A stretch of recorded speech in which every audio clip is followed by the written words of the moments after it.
Oke, baik. Kalau sudah, alhamdulillah ya. Nah, jadi gini teman-teman. Insya Allah nanti ini kita bahas ya sampai selesai. Mudah-mudahan cukup waktunya ya. Oke, baik. Nah, ini adalah studi kasus akuntansi perpajakan. Jadi, ini ada studi kasus pajak penghasilan dan PPN serta PPNBM ya. Nanti pajak penghasilannya ada PPh pasal 22 ya kan?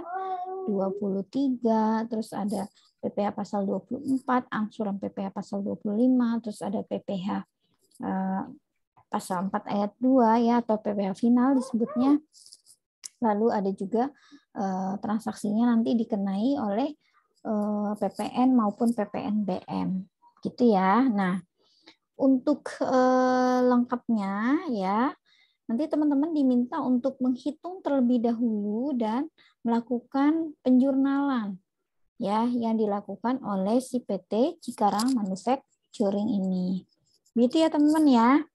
Nah, untuk mempersingkat waktu maka kita bahas bersama ya. Nanti saling mengoreksi saja apabila saya ada kekeliruan atau kesalahan dalam menghitung ya kan dalam penjurnalan, silakan tinggal diinformasikan saja. Demikian ya. Baik, kita mulai saja. Nah, ini kita bahas soal 1 ya. Soal 2 nanti kita keep dulu. Nanti akan kita bahas setelah UTS ya. Di soal 1 ini adalah ini ada studi kasus PT Cikarang Pratama Manufacturing atau CPM ya yang disingkat, adalah sebuah perusahaan yang bergerak di bidang produsen otomotif. Nah, produsen otomotif ini ya kita anggap bahwa si PT CPM ini sebagai pengusaha kena pajak ya terdaftar sebagai wajib pajak dan sudah dikukuhkan sebagai PKP atau pengusaha kena pajak. Yang mana nanti setiap transaksinya nanti akan dikenakan PPN. Gitu ya teman-teman ya kalau sudah dikukuhkan sebagai PKP. Nah, bidang produsen otomotif ya. Kalau misalkan di dalam pajak penghasilan yaitu ada di aturannya ada di PPh pasal 22 ya, yang mana tarifnya adalah 0,45% transaksinya nanti ya.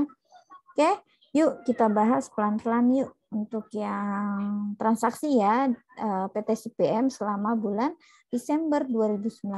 Nah, ingat ya, ini karena studi kasusnya tahun 2019 maka PPN-nya masih menggunakan tarif sebelumnya yaitu 10% ya. Oke. Untuk poin A di sini ya, mungkin teman-teman nanti bisa lihat ya, poin A ini. Poin A ini ada transaksi PT CPM ya telah melakukan impor BKP dari Singapura dengan kos $21.450. Kemudian ada insurance 5% dan freight 10%, serta bea masuk 5%. Nah, atas impor tersebut ya, terutang PPN 10% ya, ini ya, PPN 10%, oke. Dan PPNBM 15%. Nah, diketahui bahwa $1 pada saat itu adalah 14.000 dan telah memiliki angka pengenal impor atau API senilai 2,5%. Itu ya teman-teman. Oke. Ya, nah langkah yang pertama ya teman-teman bisa nanti menghitung terlebih dahulu penghitungannya. Nah, cara menghitung PPh pasal 22 impor ya atau PPN impor itu sama ya teman-teman. Jadi kita terlebih dahulu mencari jumlah dari CIF. CIF itu adalah kepanjangan dari cost ditambah insurance ditambah freight ya atau dikenal dengan istilah SIF ya. Nah, cost ini kita konversi terlebih dahulu karena kan kalau impor kan pasti menggunakan mata uangnya dolar gitu kan. Nah, kita konversi dulu ke rupiah ya, sesuai dengan kurs apa namanya, kurs KMK ya, kurs yang berlaku ya, kurs yang berlaku. Nah, kurs yang berlaku ini ya 14.000 dikali dengan 21.455 dolar ya, maka senilai 300.300.000 rupiah. Oke, nah begitu ya cara menghitung cost-nya. Lalu ada insurance atau asuransi ya. Ini 5%, 5% bisa dari cost atau bisa juga dari cost ditambah dengan freight. Ya, jadi boleh mana yang mau digunakan ya. Nah, di sini saya pakai yang cost-nya itu dikalikan dengan, insurance-nya tarifnya 5%, ya, insurance-nya 5% dari cost ya saya gunakan. Oke, maka menjadi 15.015.000 rupiah. Nah, yang selanjutnya adalah freight-nya. Nah, freight-nya ini sebentar, Nak.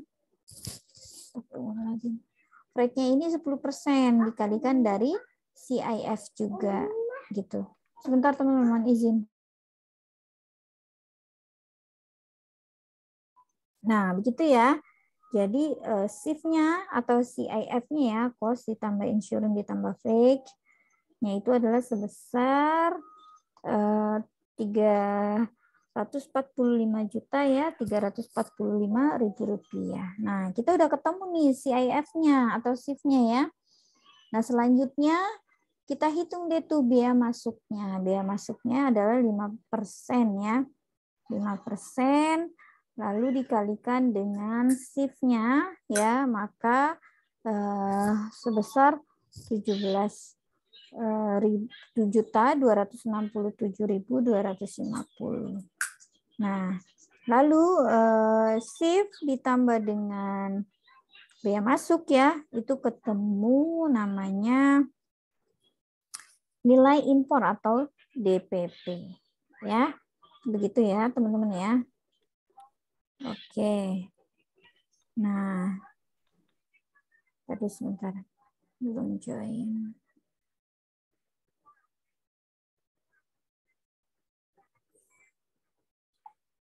Nah, nilai impor atau DPP inilah nanti yang menjadi acuan ya perhitungan PPN 10, PPN, PPNBM dan PPh pasal 22. Oke. Nah, PPN-nya 10% ya, dikali dari DPP itu jadi 36.261.225 ya. Lalu PPNBM-nya 15% ya dari nilai impor adalah 54.391.838 rupiah. Nah, sedangkan PPh pasal 22-nya karena memiliki API tadi ya, tarifnya adalah 2,5% ya dari nilai impor, itu adalah 9.065.306 rupiah. Nah, sehingga kas yang dibayar oleh PT CPM ya, kita jumlahkan dari DPP ya, dari nilai impor, ditambah dengan PPN-nya, ditambah PPNBM dan PPh pasal 22, maka menjadi 462.330.619 rupiah. Oke, nah ini proses perhitungan untuk PPh pasal 22 impor, PPN impor dan PPNBM-nya sudah selesai. Lanjut kita ke jurnalnya, gitu ya.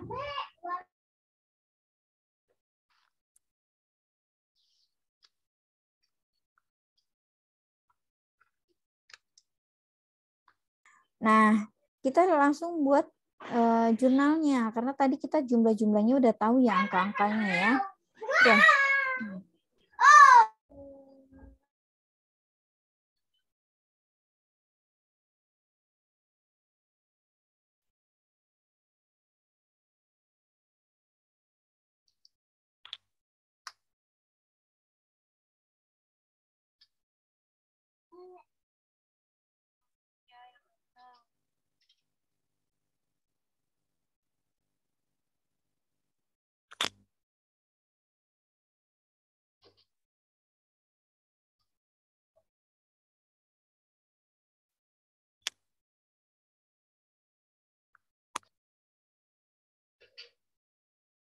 Nah, lanjut ya. Jurnalnya ini saat pembelian. Kita mendebit pembelian impor di sana ya, mendebit pembelian impor atau persediaan ya. Oke, pembelian tadi udah jelas ya, kita lihat dari ini ya, nilai impor ya. Nah, terus kemudian mendebit pajak masukan atau PPN masukan ya, ini tinggal pindahkan saja teman-teman angkanya ya, kita tinggal pindahkan saja, turunkan. Lalu PPNBM ya didebit juga, tinggal turunkan kembali, dan PPh pasal 22 dibayar di muka ya, 9 juta ini kita turunkan lagi. Nah, maka kas atau banknya ya, ini tinggal kita jumlahkan aja nih. Sudah kita jumlahkan, turunkan deh ya. Nah, jadi untuk jurnal ini, kenapa saya buat mendebit pembelian dan atau persediaan ya?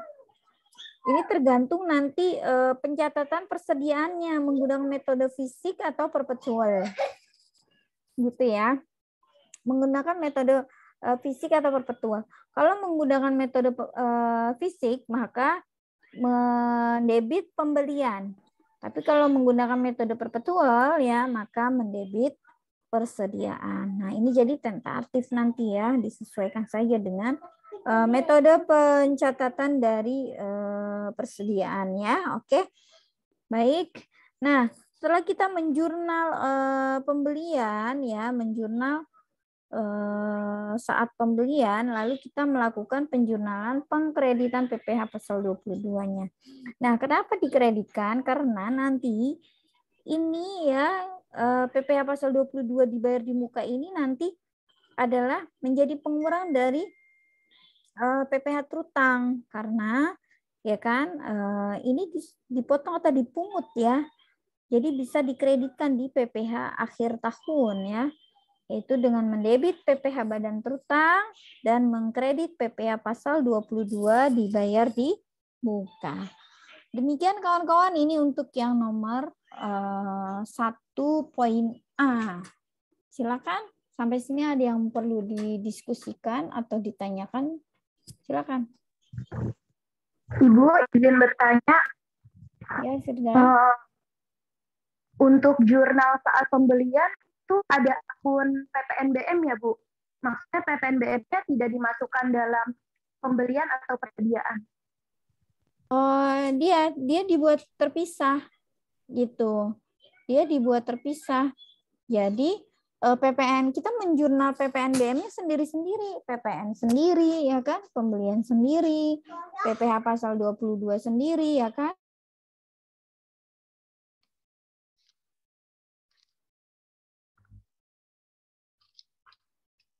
Begitu Firda, jadi semuanya sendiri-sendiri, harus di jurnalnya, jangan di including, jangan di totally, jangan. Karena kan ini nanti akunnya masing-masing berbeda begitu, ya.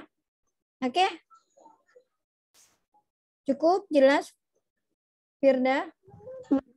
Oh, Bu, terima kasih. Baik. Ada lagi yang ingin ditanyakan atau didiskusikan? Bisa dipahami teman-teman semua? Paham, Ibu. Bisa, Bu. Baik, lanjut ya. Kita lanjut ke poin B. Nah, nih, poin B nih. Lihat ya di sini ya. Nah, poin B ini berkenaan dengan masih PPh pasal 22 ya, teman-teman. Cuma ini pengenaannya dia terhadap penyerahan BKP ya. Tapi lawan transaksinya adalah kepada Kementerian Keuangan. Nah, jadi ini disebut sebagai PPh pasal 22 bendaharawan atau instansi pemerintah. Udah jelas ya, Kementerian Keuangan adalah instansi pemerintah ya bentuknya ya. Nah, ini ada kata menerima pembayaran ya, menerima pembayaran berarti uang masuk nantinya ke kasnya si PT CPM ya. Nah, jadi karena ini barangnya belum termasuk pajak ya, belum termasuk pajak, maka kita hitung dulu deh tuh ya, harga sebelum pajaknya udah jelas 175 juta ya. Lalu pengenaan PPh pasal 22-nya adalah tarifnya 1,5% ya teman-teman untuk transaksi kepada bendaharaan pemerintah atau instansi pemerintah. Ya, tarifnya ada 1,5% dikalikan dengan 175 juta, kita dapatlah ini 2.625.000 ya. Nah, kemudian ya PPN. Ingat ya, kalau PPN itu kan tarif dikalikan dari DPP gitu kan. Maka di sini 10% dikalikan dengan 175 juta, dapatlah 17.500.000 rupiah. Sehingga jumlah penyerahan BKP after tax ya setelah pajak itu adalah 195.125.000 rupiah. Itu ya teman-teman ya. Nah itu penghitungannya. Nah yang berikutnya adalah jurnalnya. Nah jurnalnya tinggal teman-teman turunin lagi. Tinggal diturunkan dari yang sudah tadi kita hitung atau kita jumlahkan. Nah, akunnya apa saja? Nah, yang pertama kita harus mendebit karena ini menerima uang ya kan, maka kas atau banknya bertambah. Gitu. Berapa nilainya? Yaitu 195.125.000. Gitu ya. Nah, terus kan ini ada beberapa pengenaan pajak nih. Ada PPh pasal 2, ada PPN gitu kan. Nah, berapa sih? Kalau penjualannya udah jelas, penjualannya ini kan jumlahnya kan before tax ya, sebelum pajaknya adalah 175 juta. Nah, yang perlu kita kreditkan ya, menjurnal dengan posisi kreditnya adalah PPh pasal 22 terutang ya. Berapa nih? Tinggal kita turunkan saja nih 2.625.000. Lalu ada fade out ya atau PPN keluaran ya karena membayar kan perusahaan membuat faktur pajak, maka ada pajak keluaran, maksudnya seperti itu. Ya, senilai 17.500.000 rupiah. Nah, jadi jumlah-jumlah ini ya, ini sama dengan yang ada di dalam jurnal. Oke. Ya, nah jadi seperti itu jurnal penerimaan pembayaran atas transaksi kepada Kementerian Keuangan ya atas penyerahan BKP tadi. Nah, lalu bagaimana nih? Ini karena ada PPh pasal 22 terutang, ya maka mau tidak mau PPh pasal 22-nya disetorkan ke kas negara. Ya, PPh pasal 22 terutangnya tadi disetorkan ke kas negara. Setelah disetorkan, maka perusahaan melakukan penjurnalan dengan mendebit PPh pasal 22 terutang dan mengkredit kas atau bank senilai Rp2.625.000. Begitu teman-teman nih untuk yang poin B. Silakan, ada yang mau didiskusikan? Atau masih ada yang belum paham? Silakan.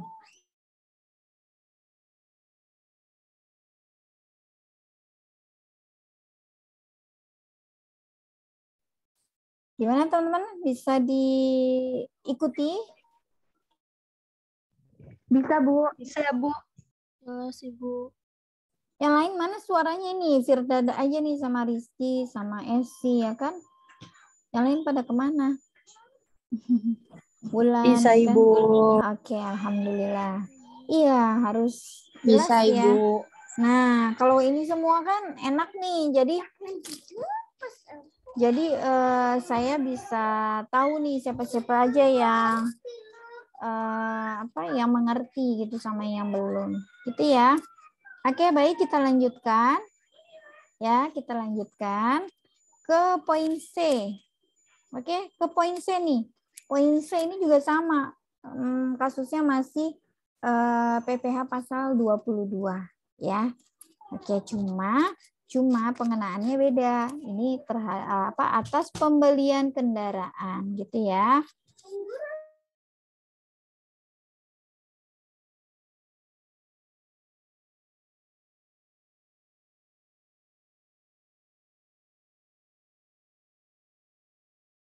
Lanjut ya. Nah, poin C ini dia membayar tagihan kepada PT Daihatsu ya atas pembelian kendaraan ya sebesar Rp159.500.000 tapi including PPN dan PPNBM. Oke, PPN-nya 10% kan? Ya. Lalu PPNBM-nya adalah 35%. Ya ini case-nya masih di tahun 2019 ya. Kalau nanti case-nya terjadi saat ini di bulan April 2022 dan seterusnya, itu tarifnya sudah berubah ya menjadi 11% sesuai dengan Undang-Undang HPP nomor 7 tahun 2021. Oke, lanjut ya. Nah, karena ini udah include atau termasuk PPN dan PPNBM, maka kita cari dulu berapa sih besaran DPP-nya gitu kan. Berapa nih besaran DPP-nya, karena nanti kita akan menghitung PPh pasal 22 terutangnya. Ya. Nah, di sini teman-teman, ini saya ada berikan dua cara ya.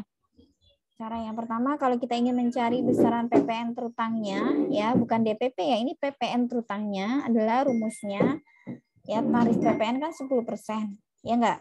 Jadi 45-nya itu diperoleh dari 10 ditambah 35. Ini ya teman-teman, 10 tambah 35. Ya. Jadi 10 dibagi 145 dikalikan dengan after tax-nya, ya nilai dari harga setelah pajaknya. Nah, maka dapatlah nih 11 juta untuk PPN-nya. Sedangkan untuk PPNBM-nya ya 35, tarifnya tadi ke 35% ya teman-teman ya. 35 kita kebagi dengan 145, lalu kita kalikan dengan harga after tax-nya tadi ya. Maka kita dapatlah Rp38.500.000. Jadi berapa nih harga sebelum PPN dan PPNBM-nya atau DPP-nya? Itu adalah 110 juta. Nah, kalau kita mencari DPP secara langsung, baik untuk ini ya, ini mudah. Bisa menggunakan penghitungannya seperti ini, 100 dibagi 145 dikali Rp159.500.000, maka nanti teman-teman akan mendapatkan 110 juta. Gitu. Ya. Nah, kalau ini tadi rumus untuk kita mencari berapa sih besaran PPN dan PPNBM terutangnya. Jadi kita mau melihat angka untuk PPN terutangnya ya dan PPNBM terutangnya. Itu ya. Nah, kita DPP-nya udah tahu nih sekarang. Nah, sekarang bagaimana nih pengenaan PPh pasal 22-nya? PPh pasal 22-nya tinggal teman-teman kalikan aja di tuh tarif 0,45% ya tarifnya tadi ya untuk otomotif dikali dengan DPP-nya tadi 110 juta. Maka dapatlah dia tuh PPh pasal 22 terutangnya adalah Rp495.000. Nah, gitu ya. Nah, jadi kesimpulannya nanti PPh pasal 22 ini akan dikreditkan di SPT tahunan ya WP badan. Gitu. Menjadi pengurangan dari PPh terutangnya nanti. Nah, jadi setelah kita sudah menghitung ya, maka kita buat itu jurnalnya. Jurnal pada saat pembayaran tagihan ini. Nah, kenapa saya bilang ini utang? Kenapa ya? Karena di sini ya sebelumnya PT Daihatsu sudah mengirim invoice kepada PT CPM tadi. Artinya PT CPM sudah mencatat dong sebelumnya pada saat penerimaan invoice itu atau faktur pajak ya sudah mencatat sebagai aktiva tetap ya bertambah kendaraan pada hutang gitu. Nah, sehingga di sini di jurnal pada saat membayar invoice tersebut ya tagihan tersebut, maka kita mendebit hutang pembelian kendaraan atau hutang aktiva tetap ya nantinya senilai 110 juta ya, kita peroleh dari DPP nih ya. Lalu ada pajak masukan atau PPN masukan ya, VAT-in-nya karena ini kita membeli, jadi ada VAT-in 11 juta. Lalu mendebit PPNBM ya sebesar 38.500.000 dan mendebit PPh pasal 22 dibayar di muka ya sebesar Rp495.000. Sehingga kas atau banknya ya menjadi 159 juta ya kan 995.000 rupiah.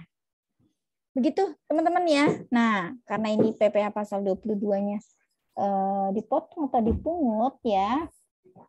maka bisa dikreditkan di akhir tahun. Oleh karena itu, perusahaan mendebit PPh badan terutang dan PPh pasal 22 dibayar di muka sebesar Rp495.000. Oke, jadi angka tersebut nanti akan kita kreditkan, kita masukkan ke dalam kredit pajaknya. Itu ya teman-teman ya. Oke, sampai sini clear untuk poin C. Silakan teman-teman kalau ada yang ingin didiskusikan. Ibu izin bertanya. Silakan, Itu Riz. yang pasal 22 itu yang 0,45% itu DPP PPN untuk kendaraan dalam negeri ya, Bu? Iya, jadi ini tarifnya. Coba teman-teman buka PPh pasal 22 ya, bahwa tarif untuk industri otomotif ya, kendaraan kan masuk ke dalam kategori otomotif ya. Otomotif itu tarifnya adalah 0,45%. Gitu tarifnya dikalikan dengan DPP. Ya, ini bukan PPh final. Kalau misalkan PPh pasal 22 final itu dia masuknya kayak untuk yang BBM, transaksi minyak ya BBM, ya kan ada yang swastanisasi, ada yang sama pemerintah ya. Nah, itu termasuk ke dalam PPh pasal 22 yang bersifat final. Begitu teman-teman. Gimana? Iya, Ibu, udah. Oke, paham ya Rizky? Ibu, Yes. Silakan Firda.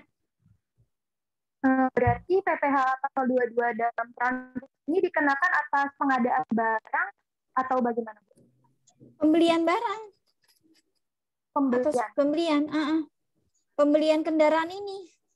Pembelian kendaraan. Jadi dikenakan PPh pasal 22. Bukan hanya PPN dan PPNBM-nya aja, tapi dikenakan PPh pasal 22-nya.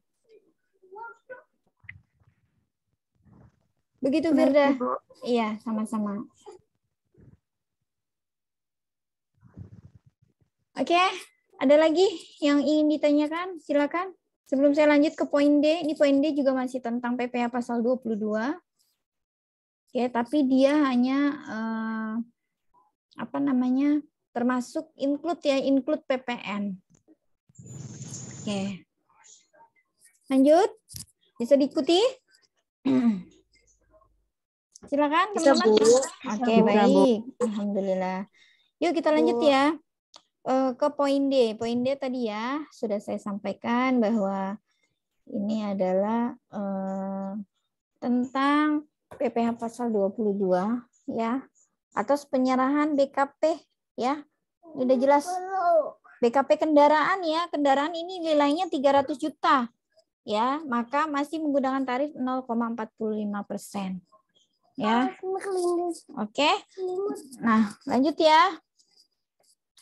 Karena ini including sama kita harus mencari dulu DPP-nya atau harga before tax-nya ya untuk menghitung PPh pasal 22. Oke, kalau secara kasat mata apabila teman-teman melihat angka begini ya 330 juta ini pasti udah paham bahwa PPN-nya adalah 30 juta dan DPP-nya adalah 300 juta rupiah. Ya, jadi PPh pasal 22-nya adalah 0,45%, kita kalikan dengan 300 juta, maka sebesar Rp1.350.000. Demikian teman-teman ya. Oke, nah lalu jurnalnya bagaimana? Nah, jurnalnya pada saat melakukan pembayaran ya perusahaan, ya, karena ini kan menerima pembayaran ya enggak? Saat menerima pembayaran, berarti ada uang masuk nih. Kas kita bertambah ya. Kas kita bertambah ya sebesar 331 ya. Oke. Apa sih kamu? Bentar ya.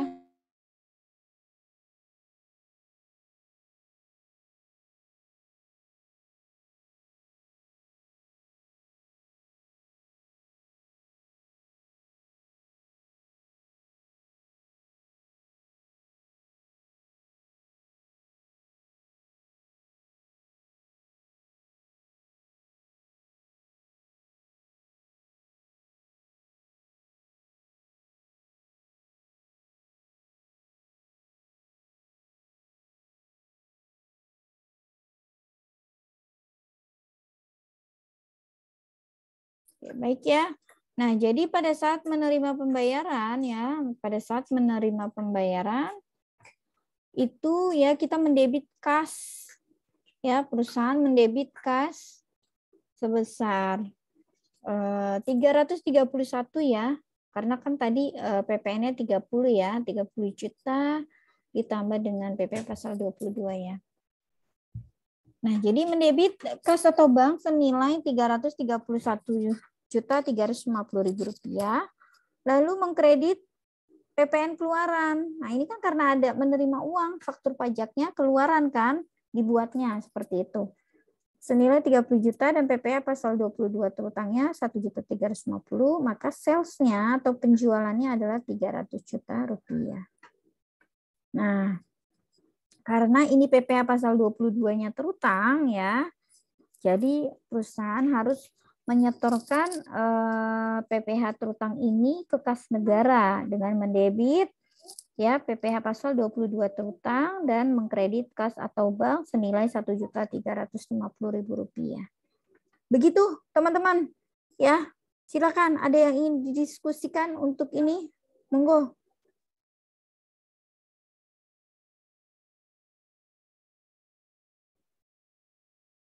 Gimana? Aman? Aman, Bu. Cukup jelas. Aman, Bu.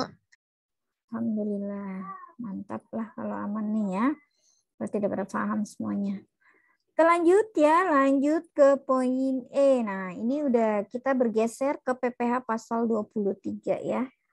Karena tadi PPh pasal 22 udah beragam ya. Ada impor gitu kan. Terus ada industri otomotif ya kan, dan lain sebagainya. Oke, lanjut ke poin E, sorry. Poin E. Nah, ini ada 2 jenis transaksi. Sewa atas gedung dan sewa atas mesin ya. Oke. Nah, perusahaan membayar sewa gedung senilai 55 juta include PPN dan sewa mesin sebesar 5,5 juta include PPN juga untuk masa Desember 2019. Nah, tadi kalau teman-teman udah melihat angka ini ya, angka kembar begini nih, pasti teman-teman udah paham bahwa itu pasti PPN-nya ini 500.000. Oh, ini PPN-nya 5 juta. Begitu ya, udah paham. Nah, jadi DPP-nya, DPP dari sewa gedung, ya kita hitung dulu per satu-satu ya teman-teman, ya satu per satu ya. Jadi saran saya jangan digabung. Teman-teman tetap menghitungnya masing-masing karena pengenaan pajaknya berbeda. Yang 1 4 ayat 2 ya untuk sewa gedung, sedangkan sewa mesin adalah PPh pasal 23. Ya, udah jelas tuh bukti potongnya juga beda. Terus NPWP-nya mana tahu ya NPWP lawan transaksinya juga beda, bukan satu NPWP seperti itu ya.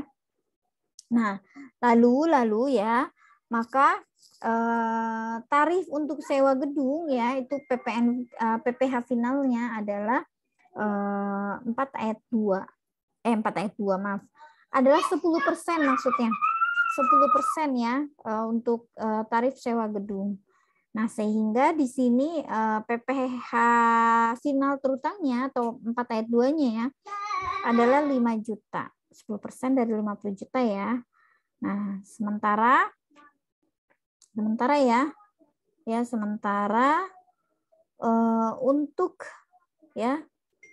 untuk nah, sebentar ini.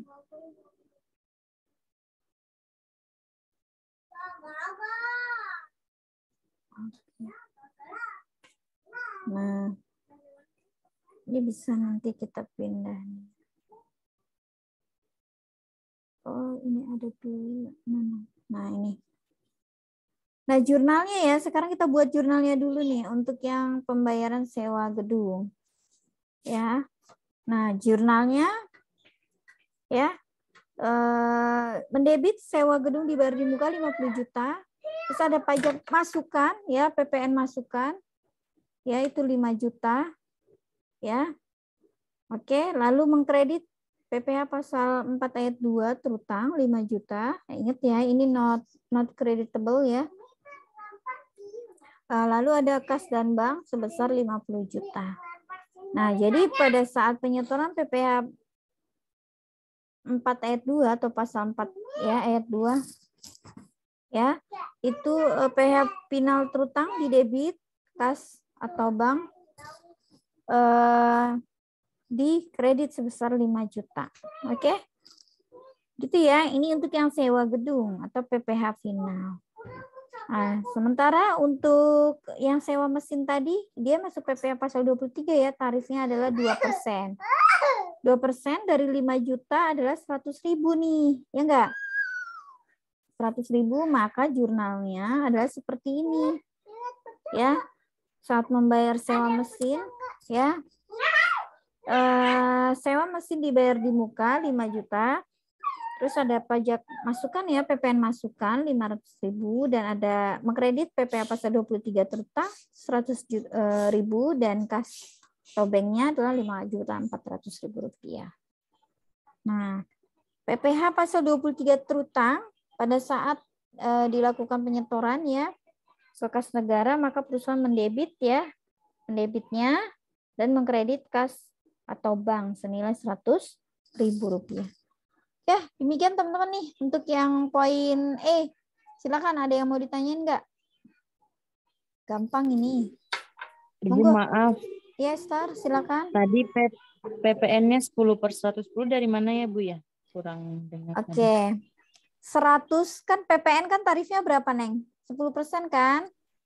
Ya. Ya, 10% kan. Nah, 10% itu kan setara dengan 10/100 kan? Iya, Bu. Oke, nah berarti 100-nya atau penyebutnya itu tambahkan dengan tarifnya tadi yang 10. Jadi sama dengan 110. Oke. Makasih, Bu. Sama-sama, Esther. Oke, yang lain? Ini clear? Bisa difahami? Bisa, Bu. Oke, baik. Bisa, Bu. Lanjut ya. Alhamdulillah. Lanjut. Oke, lanjut. Ya, kita lanjut.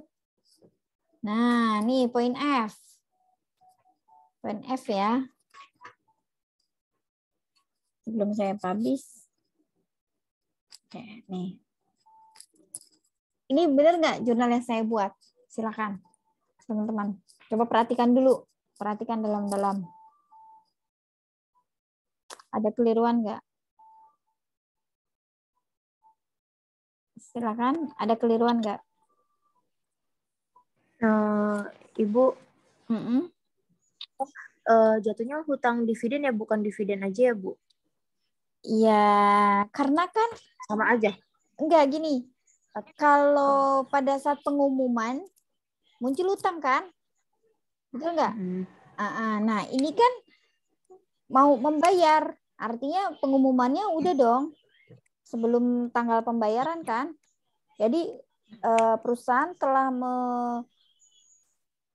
menjurnal pada saat pengumuman dividen. Dividen ini diumumkan ya ke para pemegang saham. Nah, artinya kan di situ PT CPM sudah menjurnal terlebih dahulu pada saat dividen ini dideklarkan gitu ke para pemegang saham. Nah, makanya pada saat pembayaran dividen munculnya adalah hutang dividen gitu teman-teman. Atau laba di Sama ini, Bu, yang PPh final terutang itu sama kayak JBB beban PPh 17.2C ya, Bu? Iya. Kan Iya, betul. Ibu kan pernah jelasin. Iya, ini yang orang pribadi kan?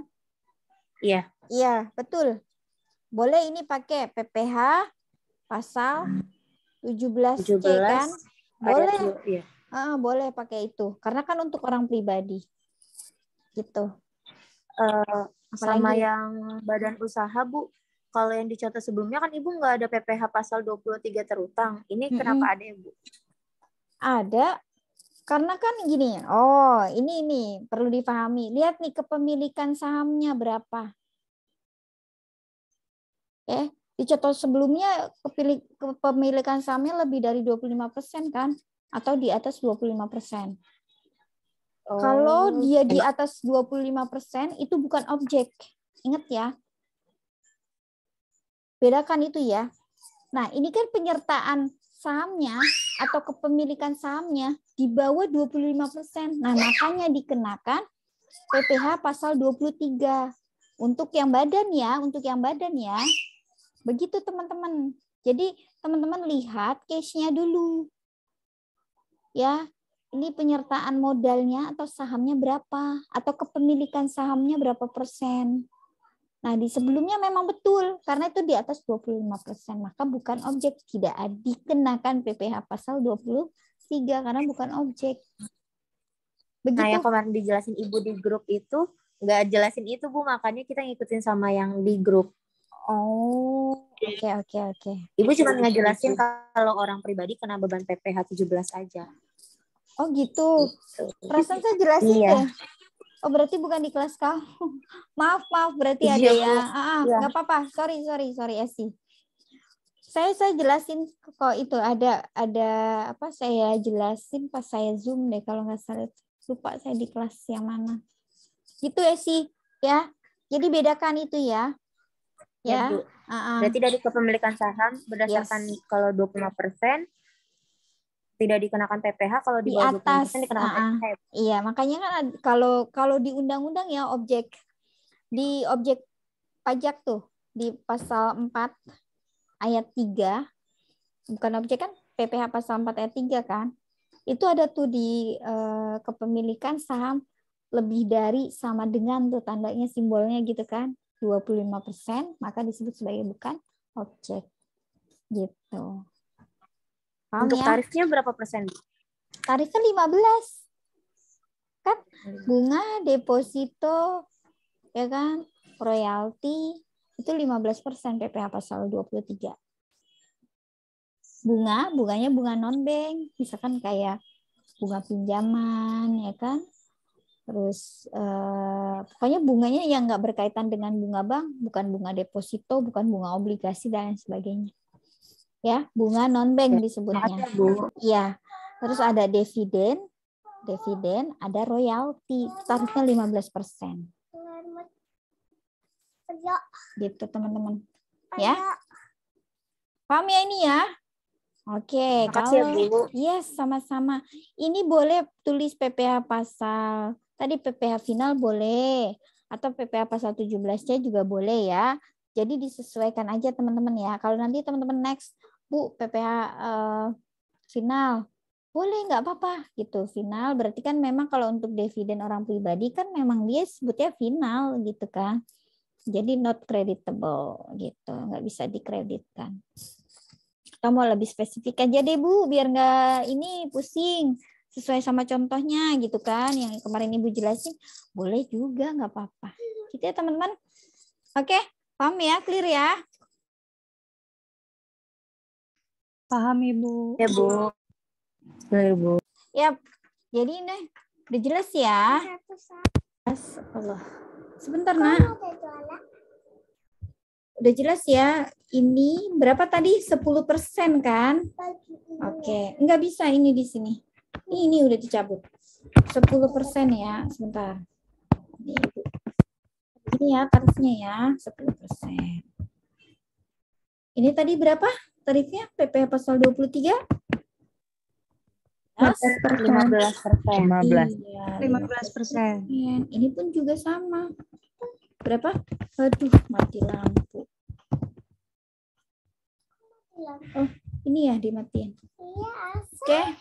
Begitu ya teman-teman ya. Nah, sekarang kita lihat nih. Ya, ini udah jelas ya untuk yang pembayaran dividen kepada orang pribadi, kepada PT Nata, sebentar lagi kepada PT Sentral. Ya. Nah, lalu pada saat penyetoran PPh pasal 23-nya ya, ini Ibu langsung akumulasi ya, Ibu gabung nih. Jadi 6.450 ditambah dengan 4.800. Maka jumlahnya adalah 11.250.000. Gitu ya teman-teman ya. Oke. Paham? Sampai di sini? Paham Bu. Paham Ibu. Oke, baik. Alhamdulillah. Nah, berarti nanti nih UTS-nya nilainya pada 100 semua nih, mudah-mudahan ya. Baik ya. Oke nih ada yang nanya, Nabila. Iya betul. Lebih baik saran saya dipisah aja. Karena apa? Jangan digabung maksudnya. Kalau untuk penyetoran nggak apa-apa gitu kan. Karena kan kita setor bersamaan gitu. Atau mau digabung juga boleh nih, mau dipisah misalkan Bu, ini PPA pasal 23 atas apa ini? PT Nata gitu kan. Nata utama. Oke. Berapa nih? Kita copy aja sini ya. Misalkan gitu ya. Nah, terus satu-satu boleh nggak? Boleh, nggak masalah. Ya, yang penting teman-teman paham. Ini munculnya itu dari mana angkanya. Nah, ini kita pindahkan lagi misalkan PT Sentral. Gitu ya, misalkan. Nah, ini kita copy aja ya. Kita copy, terus paste. Nah, kan kalau dijumlah sama kan? 11.250.000 rupiah. Gitu Nabila. Ya, mudah-mudahan bisa difahami. Oke? Jelas ya? Nah, oke. Nah, ini poin-poin dividen tadi udah jelas ya, bahwa apabila ada kepemilikan saham lebih dari 25% maka bukan objek ya. Tapi kalau misalkan kurang dari 25% maka dihitunglah tuh. Karena PPh pasal 23 terutang dengan tarif 15%. Oke? Baik. Alhamdulillah ya Nabila udah ngerti ya. Terima kasih.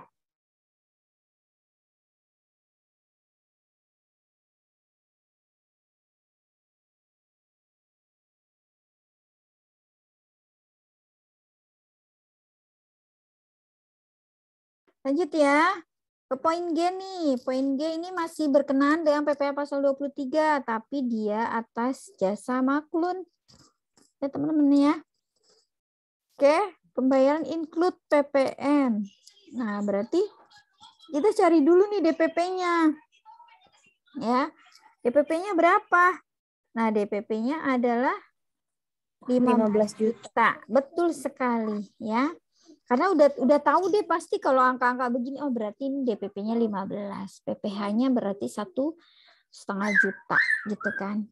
PPN-nya maksudnya, PPN-nya berarti 1,5 juta. Nah, kita pada saat menerima pembayaran PT CPM ya, dia mendebit kas atau bank ya.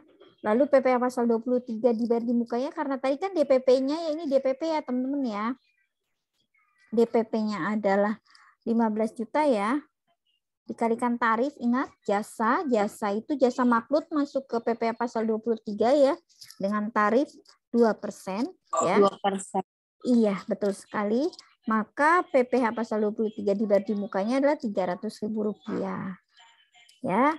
Dan PPN keluaran udah jelas tadi 1,5 juta dikredit dan pendapatan jasa ya. Terus services revenue-nya adalah 15 juta. Oke. Nah, karena ini PPh pasal 23-nya nanti dapat dikreditkan ya di akhir tahun di PPh Badan Terutang, maka perusahaan mendebit PPh Badan Terutang 300.000 dan mengkredit PPh pasal 23 dibayar di muka 300.000 rupiah. Iya.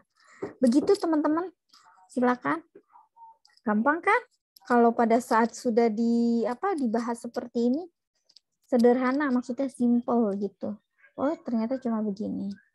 Ini saya tadi di atas kan saya berikan contohnya dengan penghitungan ya kan. Maksudnya rinci gitu kan. Rinci kita ngitung dulu. Nah, di poin ini saya langsung breakdown nih. Mulai dari poin F ya, saya langsung breakdown aja langsung ke jurnal.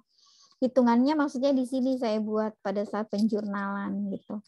Jadi mau kita hitung berdasarkan penghitungan terlebih dahulu, baru nanti jurnal diturunkan ke jurnal, atau mau langsung jurnal, ya kan langsung dihitung, misalkan di samping seperti ini ya, saya kasih keterangan, boleh juga, nggak masalah gitu.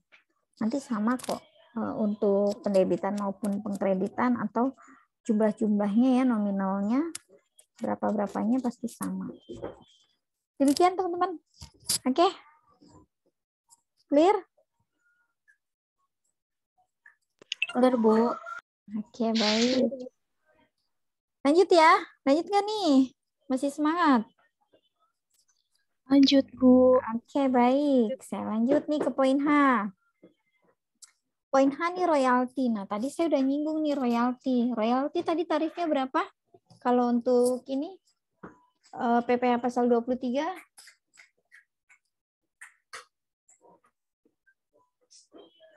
15% bukan? Iya, wah berarti masih mengingat nih Esther ya.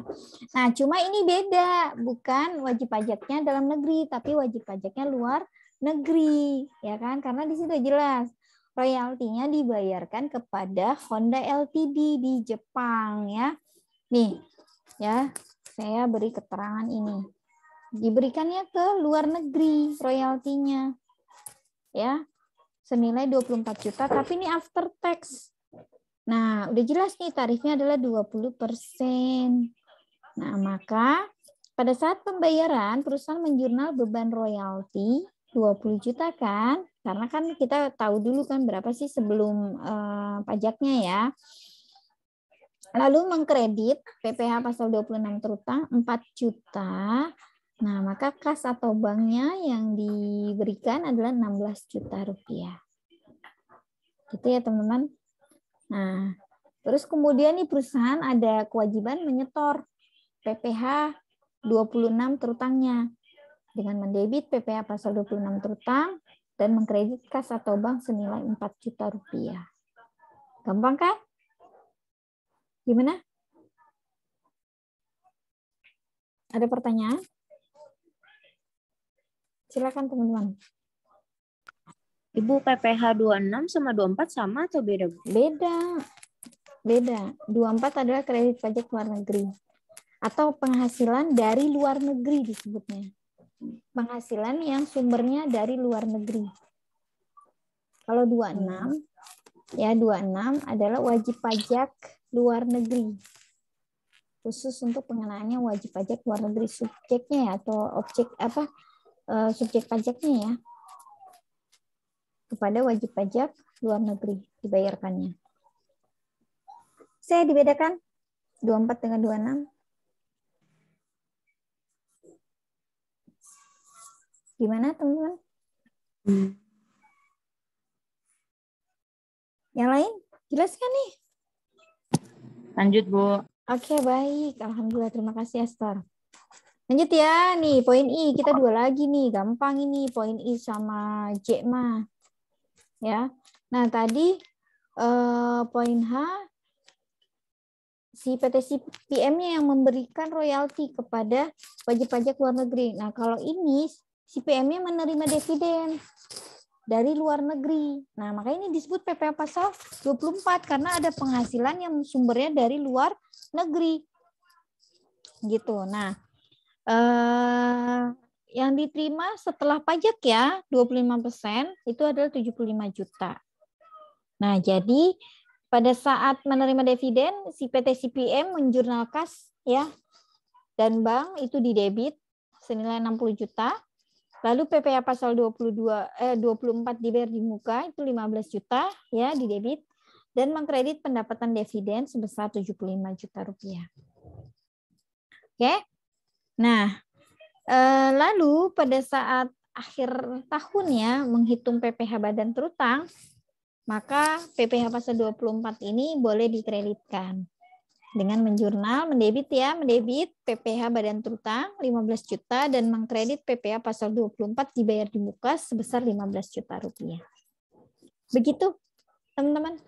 Mudah kan? Sampai sini ada pertanyaan nggak? Silakan. Ibu mau tanya tadi di pasal 26, Bu. Iya, boleh. Silakan. Apakah PPh pasal 26 bisa jadi kredit pajak, Bu, kalau ada syaratnya apa? Nggak bisa. Nggak bisa kredit pajak. Karena kan ini pihak wajib pajak dalam negeri yang membayar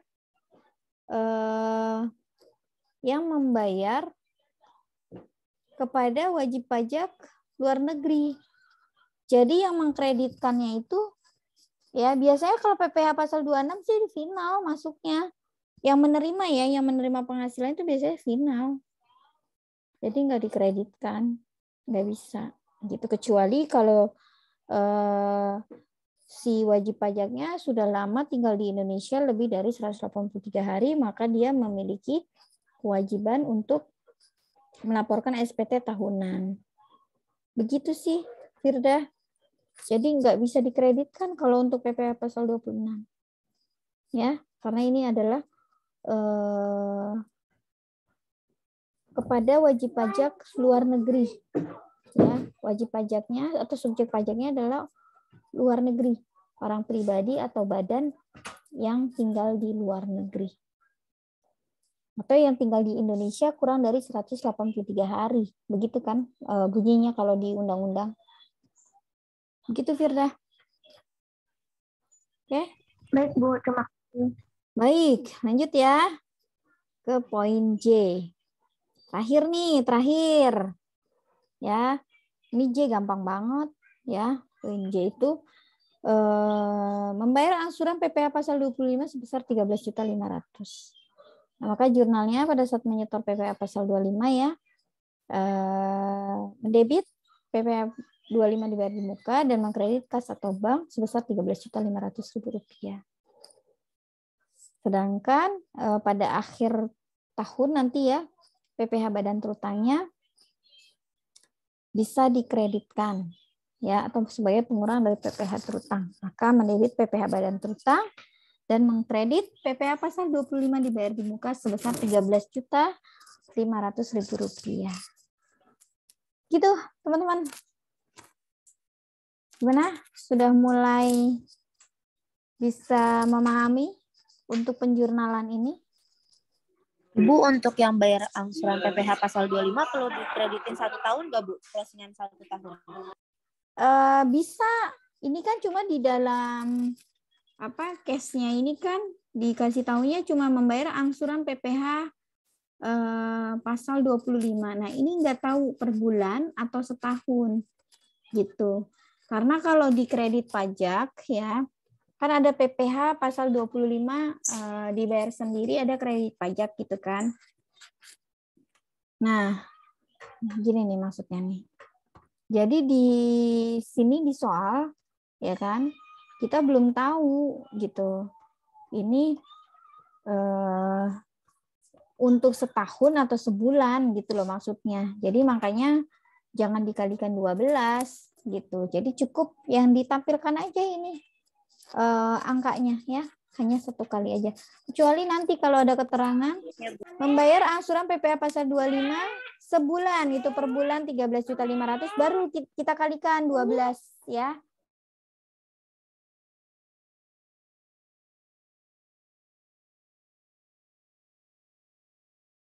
Begitu ya teman-teman ya, kecuali kalau ada keterangan 13.500.000 per bulan. Nah, berarti teman-teman tinggal kalikan 12 gitu ya. Berarti di sini nanti angkanya bukan ini. Tinggal dikalikan 12 aja. Gitu. Ya. Nah, ini kan kalau diimplementasi astagfirullahaladzim. Kredit bukan kredit, ini pajak yang dibayar sendiri gitu ya. Nah ini ya, kita jumlahkan aja nih, coba ini jumlahnya berapa nih?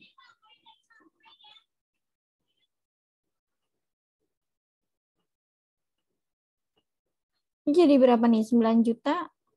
9.065.000 kita tambahkan dengan 495.000 jadi berapa? Coba deh bantu saya deh.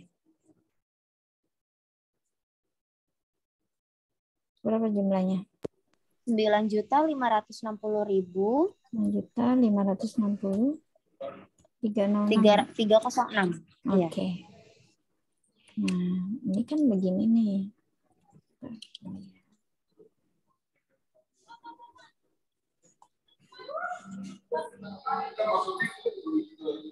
Totalnya, di total nggak, Bu? Iya, silakan di total.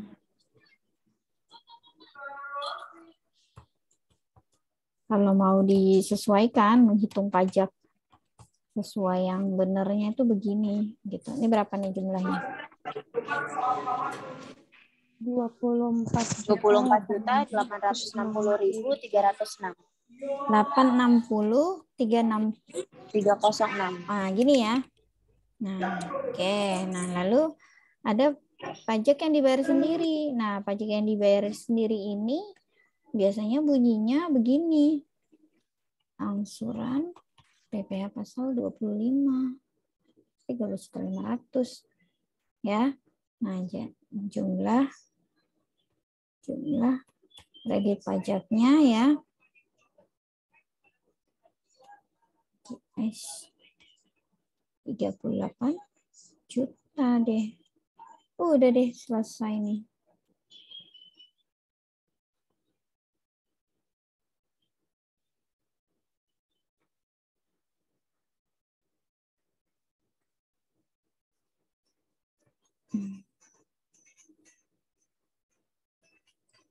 Nah, begitu teman-teman caranya. Oke, jurnal udah ya kan? Kredit pajak yang diperkenankan juga sudah. Artinya soal 1 untuk akuntansi perpajakan ini sudah selesai kita bahas. Silakan kalau ada yang ingin ditanyakan.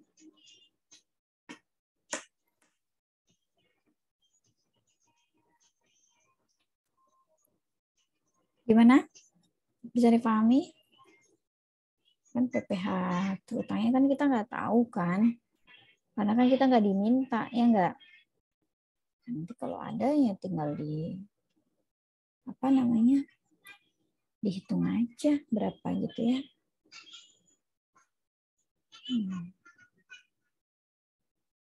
Gitu deh. Gimana? Clear teman-teman? Ada pertanyaan nggak? Jangan dihapus deh. Enggak, Bu. Oke. Siap ya nanti UTS-nya nih kurang lebih begini. Nanti dipelajarin aja lagi. Kemarin gimana jawaban teman-teman pada saat mengerjakan kuis ini? Hampir ada yang betul. Nggak semuanya betul sih, Bu. Sama seringnya kebalik-balik gitu. Apanya yang kebalik? Jurnalnya apa ngitungnya? Jurnalnya, Bu. Oke, jurnalnya aja ya. Terus kayak misalkan itu kan after tax. Dikira itu 75 jutanya itu pas dimasukin ke jurnal DPP. itu iya gitu. Padahal udah hitung, Bu, DPP-nya 60 gitu-gitu. Oh ya udah nggak apa-apa. Berarti